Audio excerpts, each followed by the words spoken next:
బంగాళాఖాతంలో అల్పపీడనం కొనసాగుతుంది. వాయువ్య దిశగా కదులుతున్న అల్పపీడనం కారణంగా రానున్న 48 గంటల్లో బలపడే ఛాన్సెస్ ఉన్నాయి. దీని ప్రభావంతో తీర ప్రాంతాల్లో ఈదురుగాలులతో కూడిన వర్షాలు కురనున్నాయి. ఆంధ్ర, ఒడిశా, బెంగాల్ తీరాలకు వాతావరణ శాఖ హెచ్చరికలు జారీ చేస్తోంది. మత్స్యకారులు వేటకు వెళ్లొద్దంటూ వాతావరణ శాఖ చెబుతోంది.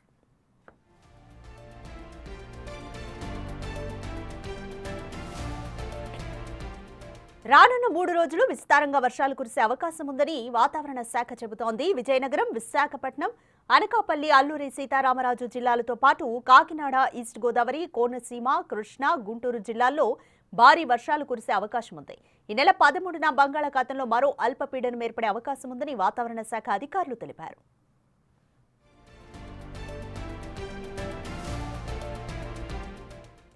మోర్ డీటెయిల్స్ మా ప్రతినిధి రాజు అందిస్తారు. రాజు, బంగాళాఖాతంలో మరొక అల్పపీడనం అయితే ఇంకా కొనసాగుతుంది. ఇంకా రానున్న రోజుల్లో కూడా ఇంకా అల్పపీడనాలు ఏర్పడే ఛాన్స్ ఉందంటూ వాతావరణ శాఖ చెప్తుంది. కంప్లీట్ డీటెయిల్స్ ఏ విధంగా ఉన్నాయి? బంగాళాఖాతంలో వరుసగా అల్పపీడనాలు ఏర్పడుతున్నటువంటిదైతే చూస్తూనే ఉన్నాం. గడిచినటువంటి 2 నెలల నుంచి కూడా అల్పపీడనాలు, అదేవిధంగా ముఖ్యంగా భారీ వర్షాలు కురుస్తున్నటువంటి పరిస్థితి అయితే ఉంది. ప్రస్తుతం అంటే 9వ తేదీ నుంచి కూడా బంగాళాఖాతంలో అల్పపీడనం అనేది కొనసాగుతుంది. ఇది వాయువ్య దిశగా ప్రస్తుతం అయితే కదులుతున్నటువంటిది అయితే ఉంది. ఆంధ్ర, ఒరిస్సా, కలకత్తాలకు సంబంధించి, పశ్చిమ బెంగాల్కి సంబంధించి ఈ తీరాల్లో ఇదైతే ప్రస్తుతం అయితే కొనసాగుతున్నటువంటిది అయితే కనిపిస్తుంది. అధికారులు కూడా కొన్ని హెచ్చరికలు అయితే జారీ చేస్తున్నారు.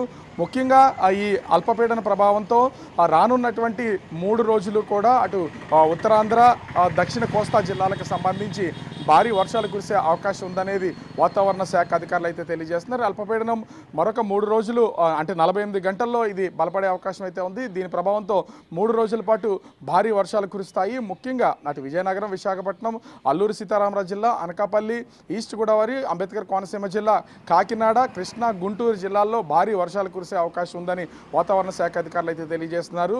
అదేవిధంగా పశ్చిమ గోదావరి, ఏలూరు జిల్లాలతో పాటుగా రాయలసీమ జిల్లాల్లో చెదురుమదురుగా వర్షాలు కురిసే అవకాశం ఉందని వాతావరణ శాఖ అధికారులు అయితే తెలియజేస్తున్నారు. దాదాపుగా గంటకి 45 నుంచి 55 కిలోమీటర్ల వేగంతో సముద్ర తీర ప్రాంతాల్లో ఈదురుగాలు వీచే అవకాశం ఉందనేది వాతావరణ శాఖ అధికారులు తెలియజేస్తున్నటువంటి పరిస్థితి అయితే ఉంది. ముఖ్యంగా చూస్తే మత్స్యకారులకు ఇప్పటికే గడిచినటువంటి 2 నెలల కాలంగా కూడా మత్స్యకారులు దశల వారీగా సముద్రంలోకి వేటకు వెళ్తున్నారు.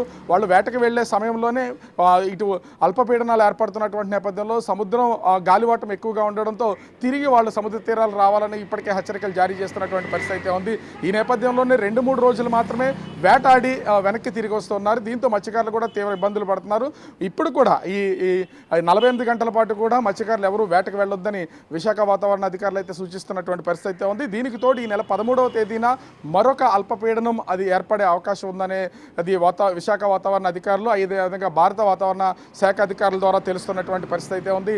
అయితే ఈ 13వ తేదీన ఏర్పడే అల్పపీడనం కొంత ఇప్పటి వరకు ఏర్పడినటువంటి అల్పపీడనాల కంటే కొంచెం తీవ్ర స్థాయిలో ఉంటుంది. ఇది వాయుగుండంగా మారే అవకాశం ఉందనేది వాతావరణ శాఖ అధికారుల ద్వారా తెలుస్తున్నటువంటి పరిస్థితి అయితే ఉంది. అయితే ముఖ్యంగా చూస్తే ఉత్తరాంధ్రలో, అదేవిధంగా ఉత్తర దక్షిణ కోస్తా జిల్లాలకు సంబంధించినటువంటి జిల్లాల్లో అధికార యంత్రాంగం అప్రమత్తంగా ఉండాలి. కురిసే వర్షం కూడా భారీ స్థాయిలో వర్షం కురుస్తుంది. దాదాపు గంట సేపు వర్షం కురిస్తే ఇంచుమించుగా 10 నుంచి 15 సెంటీమీటర్ల వర్షం నమోదయ్యే అవకాశాలు ఉన్నట్లుగా తెలుస్తుంది. ఇప్పటికే నిన్న ఉదయం కేవలం 40 నిమిషాల వ్యవధిలోనే విశాఖపట్నంలో 8 సెంటీమీటర్ల వర్షం కురిసినటువంటి పరిస్థితి అయితే ఉంది. ఈ నేపథ్యంలో వాతావరణ శాఖ అధికారులు అయితే అధికారులను అప్రమత్తం చేస్తున్నటువంటి పరిస్థితి కనిపిస్తుంది. Radhika, thanks for the update Raju.